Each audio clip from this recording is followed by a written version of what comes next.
Students, आज आप लोग के कक्षा 12 का चैप्टर नंबर 1 जिसका जो लास्ट पार्ट है वो बाकी रह गया था वो आज हम लोग कंप्लीट करेंगे। तो अभी तक हम लोगों ने पढ़ा था कि ये जो पैराग्राफ था इसमें हमें बताया गया था कि यदि आपको जो है प्रेम को अपने अंदर प्रतिस्थापित करना है और प्रतिस्थापित हो जाए उसके बाद में आपको जो है वो अपने आप जो क्या करना पड़ेगा, अपने आप को प्रेम करना पड़ेगा ताकि जो है दूसरों से आप प्रेम कर सकें। यानी कि स्वयं से यदि प्रेम करेंगे तो ये आप दूसरों से प्रेम कर पाएंगे। यहाँ तक ये बात समझाई गई थी।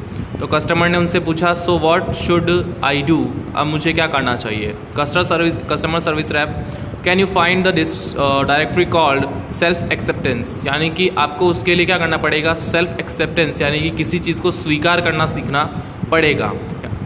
Customer, yes I have it, customer ने कहा यस मेरे पास वो चीज़ है। यहाँ पे इसको डायरेक्टरी बोला गया है। डायरेक्टरी जैसे जिस प्रकार से एक डिक्शनरी होती है, ठीक है, उसकी बात हो रही है। Customer service rep, excellent, you are getting good at this. तो कस्टमर सर्विस रैप ने बोला कि हाँ आप इस चीज़ में बहुत ही अच्छा कार्य कर रहे हैं। कस्टमर ने बोला थैंक यू।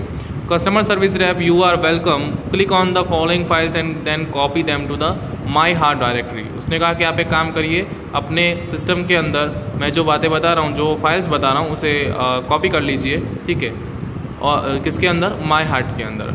उसके बाद में forgive self document, self esteem text, realize worth and goodness document. The system will overwrite any conflicting file and begin patching any faulty programming.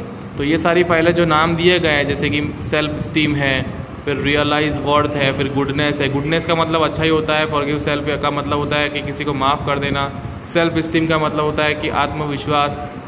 Realise worth का मतलब होता है किसी चीज़ के बारे में समझना।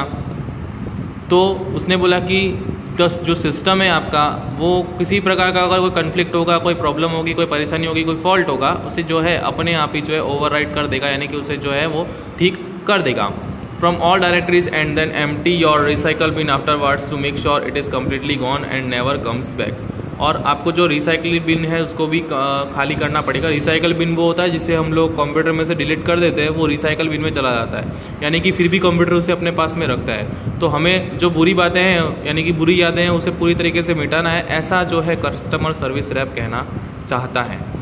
Customer, got it, hey my heart is filling up with really neat files. उसने कहा कि मेरा दिल जो है वो बहुत ही साफ़ सुथरी फाइलों से भरा जा रहा है। जैसे कि smile is playing on my monitor, जो है स्माइल यानी कि मुस्कुराहट जो है वो मेरे मॉनिटर के ऊपर दिखाई दे रही है। It shows that warmth, peace and contentment, यानी कि जो शांति है, वो सुख है, समृद्धि, ये सभी चीज़ें जो है मेरे सामने दिखाई दे रही है। Are copying themselves all over my heart, मेरे हार्ट के अंदर जो है वो जा रही है। Customer service rep, then love is installed and running, यानी कि प्रेम जो है आपके अंदर प्रतिस्थापित हो चुका है और वो आगे भी बढ़ रहा है, वो रनिंग भी कर रहा है, चल भी रहा है। You should be able to handle it from here, one more thing before I go, यानी कि मुझे अलविदा कहने से पहले या मेरे जाने से पहले आपको जो है एक चीज़ को और संभालना है। कस्टमर, यस, उसने बोला जी बोलिए। Customer service rep, love is freeware, यानी कि प्रेम जो है वो बिल्कुल मुफ्त है, फ्री है, ठीक है।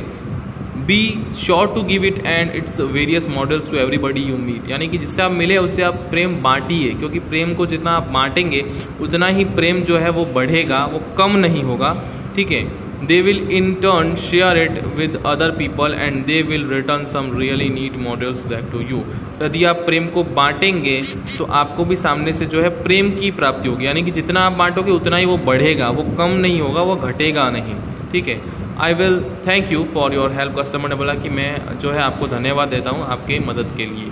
स्टूडेंट्स, इस चैप्टर के अंदर आप लोगों ने जितना भी पढ़ा, जो भी आप लोगों ने समझा, थोड़ा कंफ्यूजिंग है, थोड़ा अजीब है, क्योंकि ये जो चैप्टर है फ्यूचर के ऊपर बेस्ड है। जिस प्रकार से आज इंसान है, इंसान का शरीर है, उसके शरीर के अंदर जो है दिल होता है, अलग अलग पुर्जे होते हैं जो कि कार्य करते हैं, उसी प्रकार से जो है आने वाले समय में ऐसा होगा कि इंसान अपने शरीर के पुर्जों को स्वयं बदल सकेगा। जिस प्रकार से कंप्यूटर होता है उस प्रकार से इंसान के शरीर का जो ढांचा वो भी होने लगेगा। तो इस चैप्टर के अंदर यही बताया गया है कि आने वाले समय में जब इंसान को अपने दिल के अंदर जो है प्यार है, प्रेम है, उसे अगर इंस्टॉल करना होगा यानी कि लाना होगा तो उसे किस किस चीज़ की आवश्यकता पड़ती है। तो वही चीज़ जो है आज के समय में भी सेम टू सेम ही है, उसमें कोई फ़र्क नहीं है। जो बातें इसके अंदर बताई गई है कि स्वयं से प्यार करना आवश्यक है, प्यार को बांटना आवश्यक है, बुरी बातों को मन से निकालना आवश्यक है, वो बातें ये एक फ्यूचर बेस्ड जो है बताई गई है, यानी कि भविष्य को ध्यान में रख करके बताई गई है आपको समझाने के लिए। ओके स्टूडेंट्स, तो आपका जो चैप्टर है वो कंप्लीट हो गया है। या अगर आपको कुछ भी प्रॉब्लम हो तो आप वापस से जितने भी वीडियोस हैं 3 से 4 वो सारे के सारे वीडियोस एक बार वापस से रिपीट कर सकते हैं। इसका जो होमवर्क है वो आपको नेक्स्ट वीडियो में मिल जाएगा। Thank you so much.